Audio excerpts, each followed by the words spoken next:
to write out all the wonderful things you've contributed to us, to the Temple of Christians United for Israel, and thinking about the kind of person you are.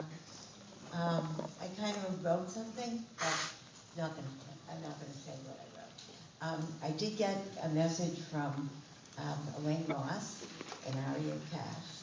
They're so sorry they couldn't be here tonight, but they send their hug to you. They wrote a little poem, I'll give it to you later, okay? And in thinking about all that you've done, came up with a word tonight. The rabbi helped me say it. I wrote it down, but of course I left it at the table. The word is, let's see if I can get it right, tzedekah. Tzedekah. That's who you are, darling. We love you for all that you do. You're beautiful. Love you, and I'm glad I could be here tonight.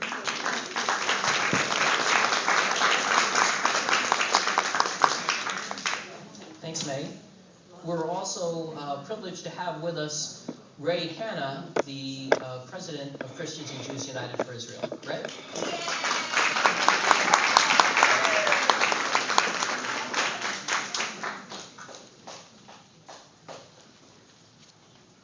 While Ray comes, we're also privileged to have Reverend Fumio Tako, who was the first president of Christians and Jews United for Israel.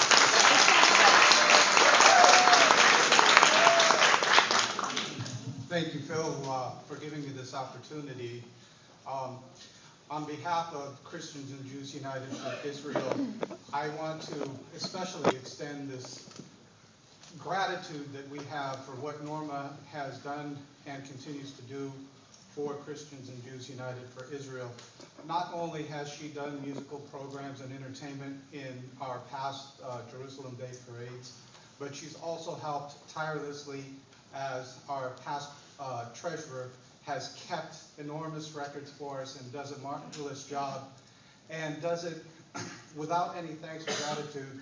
I just want to say that this is one of the most influential persons in our group, and has shown me the way as to how to carry on with Christians and Jews United for Israel. Sometimes you don't get a lot of thanks, and she's just a great example of a person that continues to give and give and give. So thank you very much, Norma. You're a blessing to all of us.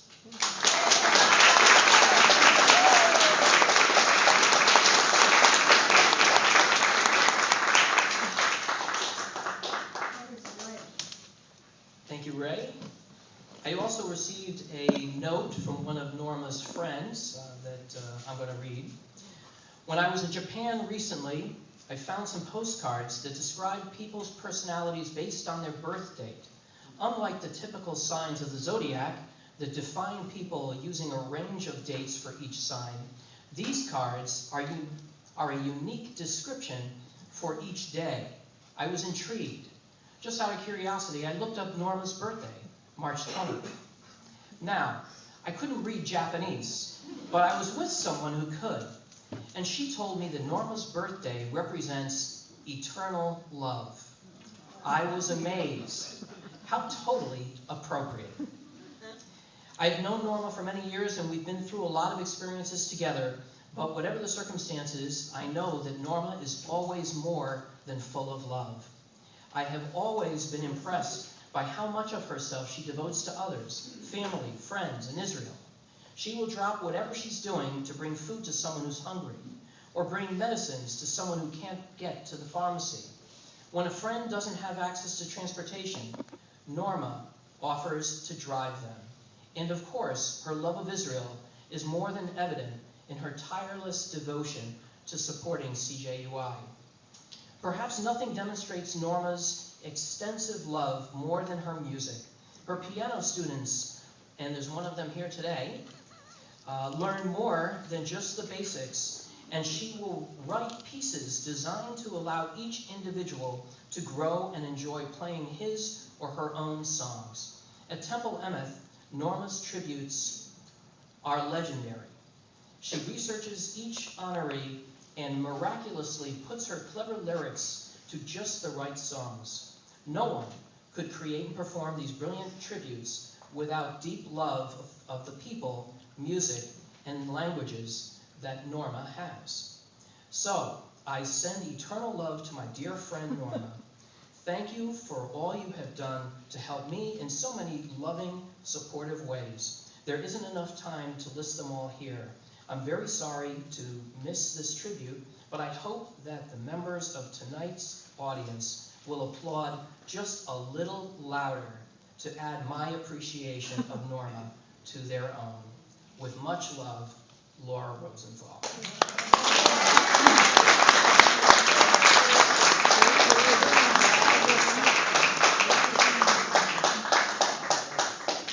Now, Laura's letter is really a wonderful lead-in to our next tributeur. Norma, as has been said, gives a lot of herself to others, but she doesn't do it alone. She's blessed with a wonderful companion who spends a lot of his time with her. It's my pleasure to call on Josh Shapiro.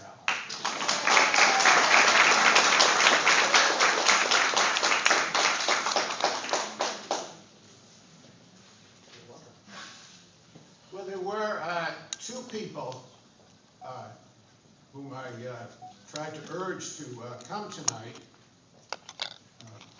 One of them is a little guy. He's 2 years old, and this is Leo, the son of the cantor. And I was fortunate enough to spend a little time with him the last couple of rehearsals. They needed, excuse me for a minute. They needed someone to look after him while Michael was practicing. And it was pretty intense practice, so they wanted to make sure that Leo stayed a little bit away from the area. So this was my assignment. Now, Leo and I don't know each other that well, and he's 2 years old. I guess I could look a little intimidating to him. And so the first thing that happened, I was out in the recreation hall there, and Leo sort of started off, he was up against the wall, like sort of like this, and he was eyeing me, and I said to myself, I got anxious. I said, what am I going to do? I mean, I know he's pretty quick, and before I know it, he could head back into this room and run for his dad, and then Norma would be a little bit upset with me for not controlling the situation properly. And so I was very anxious about the whole thing. And I looked at Leo, and Leo kept staying at the wall. And I didn't know whether he could understand what I was saying, and I'm not sure I could understand what he was saying. So there was a little tricycle there, and I was told that he likes that, and I actually had my bike upstairs, so I brought my bike down, and I started riding around the recreation hall with my two-wheel bike, and then Leo got on his tricycle, and he started riding after me, and I said, I hope this can last. I've got to go for an hour with him. Because that rehearsal must go on. I was under pressure here. And so I took out my phone and put on some music, and he seemed to like that, and we started to go around and around in the rec hall, and then next thing I know, he doesn't pedal. He goes his feet, and I know why, because he can't, he wouldn't know how to stop. So I did not encourage him to use the pedals. I want you to know that. But then he headed his way down the hallway here, and I said, oh no, he's going to disrupt the rehearsal. And so I went full speed on my two-wheel bike, but he stopped at the steps over there. Thank the Lord, thank God. And he made a U-turn. He pedaled his way back into the rec hall, and I followed him, and we went around, and we kept going, and then, he intimated he wanted to go upstairs, and I lugged my bike up, and then I came and took his bike up. He did say heavy, We got upstairs, and then we started to go around, and Rabbi, I'm sorry, we went right into the sanctuary. And next thing I know, he finds the candies that had been thrown for the bar mitzvah. I didn't tell you this. I apologize for it. Norma said it might be okay. And so he asked me to open it up, and he had one of the candies. But we must have covered the entire temple. We went into rooms I didn't even know existed. We had a good time. But I think, I'm not sure of our relationship yet, but he just couldn't make it today, despite my urgings. Now, there's another person whom I tried to get to come. Now, this won't resonate too much with a lot of people here, but for the people who come to the Saturday night, can you hear me? This is loud enough. Come to the Saturday night minyan. I think they'll understand what I'm talking about here. And the others, you have to understand that what I say is the truth, but there's a little bit of fiction here. So please take it with a con grano salis, with a grain of salt. So there was one person that I tried to get to come tonight, and he is someone that Norma says she went to school with. She claims she went to school with him. And in fact, I was not sure I wanted him, because I feel a little intimidated. I mean, I like her affection, but she likes him a lot. And so his name is very famous. He's a rabbi in England. His name is Rabbi Jonathan Sachs. Is that right, Jonathan Sachs? Norma, what's his position? What is his position? He's very. Well, he's pro-Israel. I know that's his, but he's very high up there, isn't he? Well, he was the chief rabbi in Britain. Now he's a member of the House of Lords. Yeah, and is he a knight, or is he? Yeah, he says he would rather be in the house of the Lord than the House of Lords. So he's very, very famous. So we actually saw him once at a speech. But Norma is enamored with him, and so that when we go to those of you who go to the Saturday night minyan, you know that she will bring copies of some of his writing, so we know him very well. So I called him in London. They say, you have to take what I say, cum grano salis. I emphasized to him how much he owes to Norma for spreading his word every week at the Shabbat Mincha service. Unfortunately, he can't make it. But he did send me a congratulatory letter, which I'll read to you. Chaverim, mehechal emet, ani rotzeh lomar. I think I have this right. Yashar kochachach. Is that right, Rabbi? Close, but no cigar. Yashar kochachach. Lenorma. Friends of Temple Emeth, I want to say Yasher Koach to Norma. She is truly an Esha Chayil. I remember Norma in her high school days when she performed so nimbly as a gymnast. In particularly, I shall always remember her outstanding floor routine, which she performed to a tape of her own piano playing from Gone with the Wind. Beautiful. I also remember her beautiful piano playing at Bate, Hampshire, the Hampshire House. I hear that she has built upon her musical talents in order to perform so many wonderful services for the Temple Emeth community. I particularly enjoyed her song, Is he here? Smolens, Smolens, Smolens. Keep those law books rolling. Did I say it right? What's, help me, correct me. Smolens, Smolens, Smolens, read the Torah, Smolens. Pastor Torah is the law guy. Oh, law guy. Excellent. Sorry for my sin. I know that her good friend, Rick Boyer, was a wonderful inspiration for her. It is indeed a nes gadol that this beautiful woman has come so far in her Torah studies.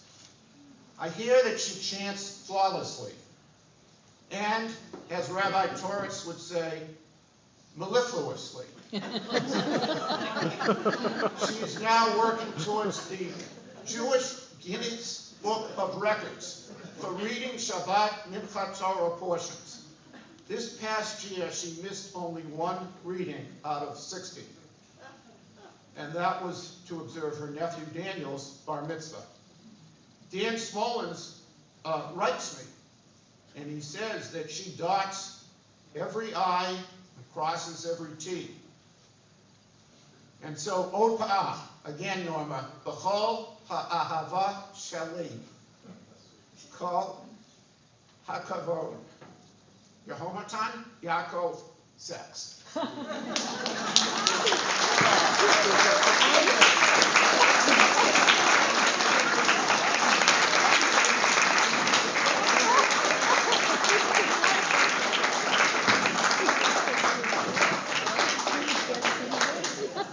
Very good, Josh.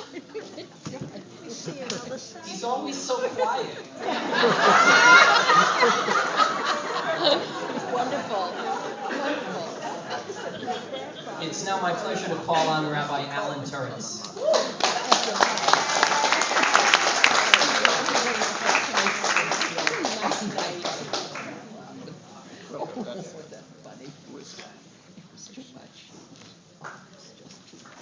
Amen.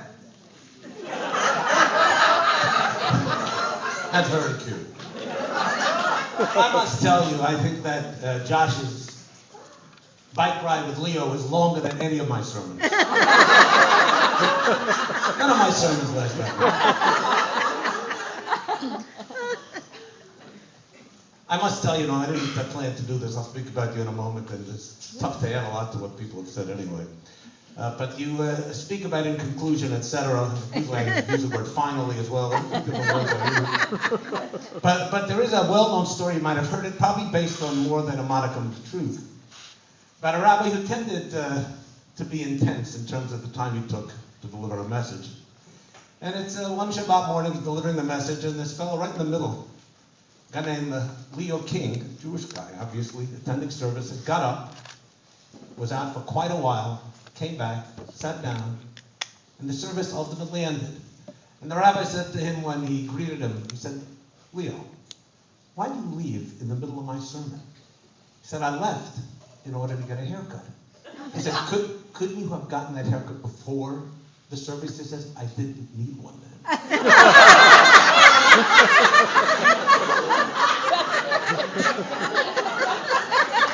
I didn't plan to say that until you started singing about me. I'm kind of shy. I didn't expect it. I think all the people from CJUI should rise. They're a splendid group, and give them a round of applause.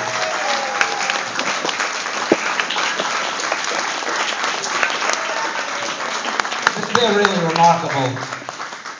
And the fact remains, Rabbi Fine, where are you? You spoke so eloquently about intertwined communities. This is an example. Give Rabbi Fine a round of applause. It's beautiful work.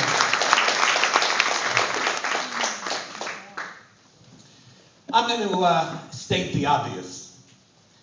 Norma Levine is easily as powerful as she is petite. The magnitude of her talents have been spoken about already with a lot of detail tonight, and I'll reiterate a few of them, even though you're very familiar with them.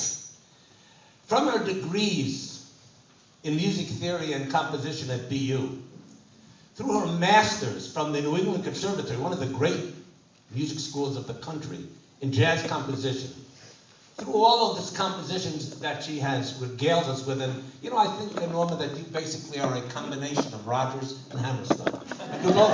She does both, no question about it. And the way you've influenced and continue to influence so many students who are the beneficiaries of your benevolent talents. And as we all said, parallel in its impact is the rich and fruitful way she has become involved in our religious life here at Temple Emeth.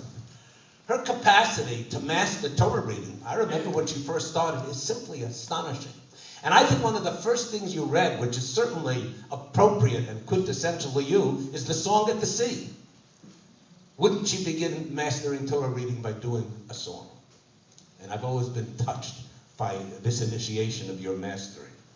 And you have indeed moved so many people with the way you preside over our Mincha service, which I think is probably better attended at Shabbat than 70 because of your love and charisma. As has been made very clear by all of you, in a day and age when Israel is demonized, assaulted on campus and off, misunderstood by so many millennials and others who simply are unaware of her history, her sacrifices, her ardent desire for peace, or who choose to be unaware. Not to speak of the United Nations. I don't know if you read the little declaration that was approved in UNESCO in April regarding Israel's awful treatment of Jerusalem and implying that the Jewish people in Israel has almost no connection with the Western Wall or anything else there. All the terms are Arabic.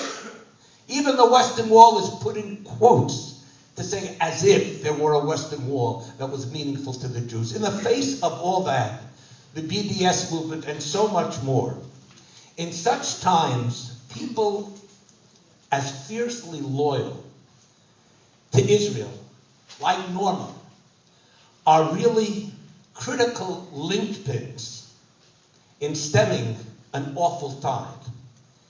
CJUI, her role familiar to all of us, her insistence on putting her feet where her mind leads them. I don't know how many demonstrations you've attended or how many things you've given out at subway stops and other places, which takes not only zeal, but courage. You're familiar with the verse, Mi ala bahar Adonai, mi yakum bimkom kadsho. Who will ascend the mount of the Lord and who will stay there? It's one thing to have a moment of inspiration. It's much tougher to rise and stand there. Norma has stood there for so many years and will, without any question, continue to do so. Rose to the top and stands and stays there with an unwavering, fierce zeal and heat, a kind of heat that she generates, which is, as I mentioned before, charismatic and powerful. And to me, personally, to conclude finally. You can have your haircut later. It's not that bad. To conclude, what is equally powerful about Norma, or even more so than anything I've mentioned, and which you all alluded to in the songs and other venues tonight, is her remarkably kind heart. Usually manifest under the radar screen with a exceptional modesty and selflessness. The way she and others have stood by people who are very disadvantaged and troubled. Within and without our Temple Emeth community is not only uplifting, it's inspiring. And to UNESCO, and in conclusion for real, I would say the following. When the temple was destroyed, and the Talmud describes the incredible grief of the sages, and as they passed it, one of the sages said to the other in a famous Talmudic passage, "Woe unto us! Every ability through sacrifice that we had to atone is no longer present. It's gone. The temple is devastated. It's razed, R-A-Z-E-D. It's gone. And so are our opportunities for the spirituality that we seek." And to that Rabbi Yochanan ben Zakkai said, you misunderstand. We might not have the sacrifices any longer, but our opportunity has been made even greater. And he said, Rabbi Yochanan, we have another atonement easily as effective as any sacrificial rite, and that becomes Gmilut Chasadim, acts of loving kindness. That is our ultimate atonement. And I would say to you, to reiterate what many of you know and have said in different ways, her acts of loving kindness manifest to me that all of her talent, all of her courage, all of her insight is based on that heart. You know that the Torah begins with the word Bereshit, which means, of course, in the beginning, with a bet. You also know, many of you, that in the final passage of Deuteronomy, Millie, I know you know it, all of you do, or many of you do it, you sign and go like this. I know you know it. The last letter in the 5 books is Yisrael, which is a Lamed. Lamed and Bet together spell heart. And I would suggest the obvious again to all of you, that it really is that heart in Norma which drives everything of which we've spoken tonight, and has enabled not only Norma and everyone that she has touched and continues to touch, but has enabled civilization in the face of any and all, a heart like that, to persevere and, to use the optimistic statements of Rabbi Fine, to flourish in the face of any and all. I was asked by someone, and I'm going to call on Cheryl, even though we've had some music, Sitzuet Yerushalayim, that because the image of Jerusalem Day in Yerushalayim Shel Zahav speaks of her golden colored stones, I've asked Cheryl, we spoke about this, to sing it again, because to me, the golden stones not only stands for Jerusalem, but tonight, her golden heart. After she sings it, I'll call upon Norma and present her with the award. Cheryl?